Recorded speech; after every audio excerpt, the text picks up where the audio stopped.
안녕하세요. 오늘 저희와 함께 아주 흥미로운 우주 기업의 여정을 따라가 볼 텐데요. 바로 파이어플라이 에어로스페이스입니다. 작년 8월에 시장의 엄청난 기대 속에 상장했지만 그 이후로는 정말 롤러코스터 같은 시간을 보내고 있죠. 네, 말씀하신 대로입니다. 그 상장 초기에는 공모가보다 훨씬 높은 가격에 거래되면서 아주 화려하게 데뷔했었죠. 하지만 얼마 지나지 않아서 공모가 아래로 떨어지는 소위 깨진 IPO, 브로큰 IPO라고 하죠. 그런 모습을 보이기도 했고요. 최근 발표된 실적 역시 시장에 좀 충격을 안겼습니다. 맞아요. 그래서 오늘 이 시간에는 파이어플라이의 상장 과정부터 또 최근 실적 발표 내용, 그리고 앞으로의 전망까지 관련된 분석 내용을 바탕으로 핵심적인 부분들을 좀 자세히 살펴보려고 합니다. 이 기업의 잠재력과 위험 요인은 과연 무엇인지 함께 깊이 파고 들어가 보시죠. 자, 이걸 한번 파헤쳐 보죠. 우선 상장 당시 상황부터 좀 짚어볼까요? 작년 8월이었죠. 공모가가 $45였는데 첫 거래일에 무려 $70에 시작해서 $60 선에서 마감했어요. 엄청난 열기였죠, 정말. 그렇습니다. 그 처음 공모 희망가는 $35 선이었는데 투자자들의 관심이 막 쏠리면서 계속 가격이 올라서 최종 $45로 확정됐거든요. 분석에 따르면 이미 $42 가격에서도 당시 연간 매출 추정치의 27배에 달하는 굉장히 높은 평가를 받고 있었고요.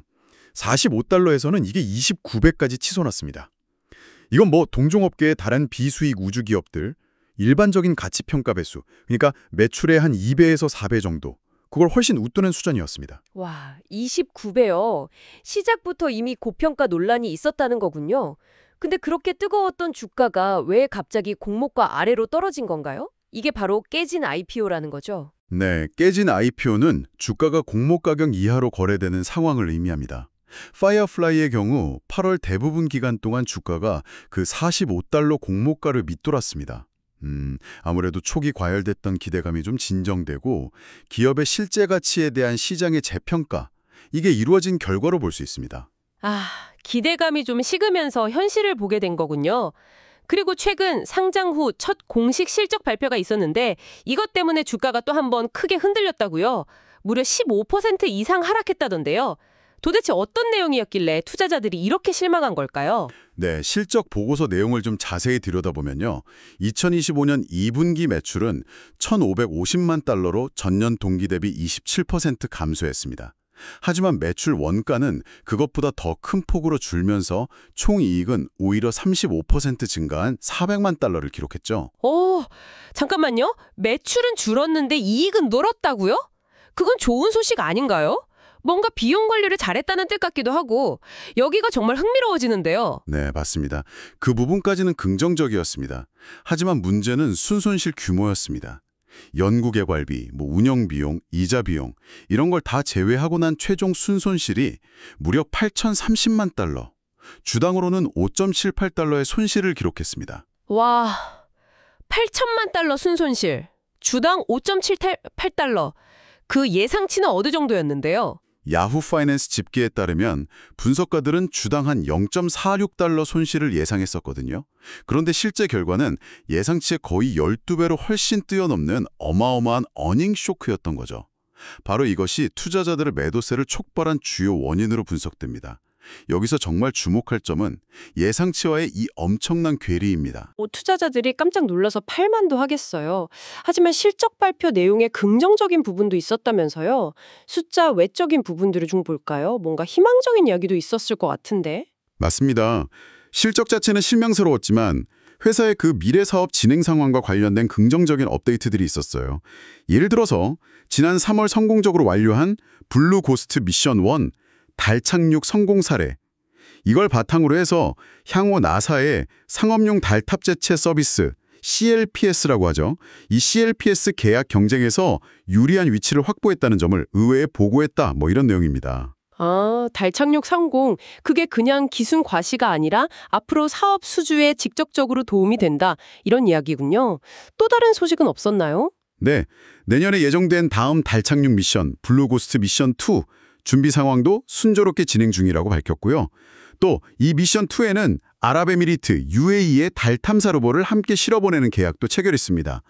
그리고 스웨덴에서의 로켓 발사 계획도 진전을 보이고 있다. 이런 내용도 있었습니다. 오, 달 탐사뿐만 아니라 다른 분야에서도 성과가 있군요. UA 계약도 그렇고. 그렇습니다.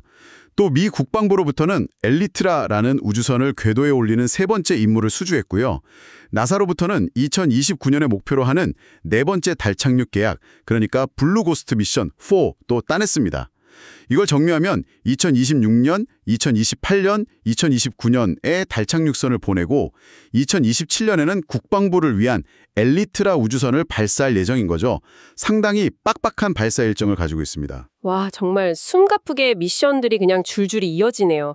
파트너십 관련 소식도 중요할 것 같은데요. 아까 잠깐 언급하셨던 것 같은데. 개발 중인 중형 발사체 이클립스 개발을 위해서 노스롭 그루먼이 $5천만 추가 투자했다는 사실을 확인해 주었습니다.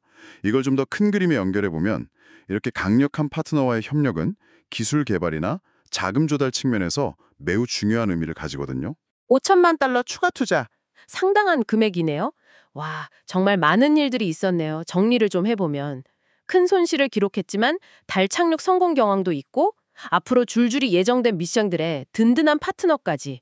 잠재력은 확실히 있어 보이는데 그럼 지금 주가는 어떤가요?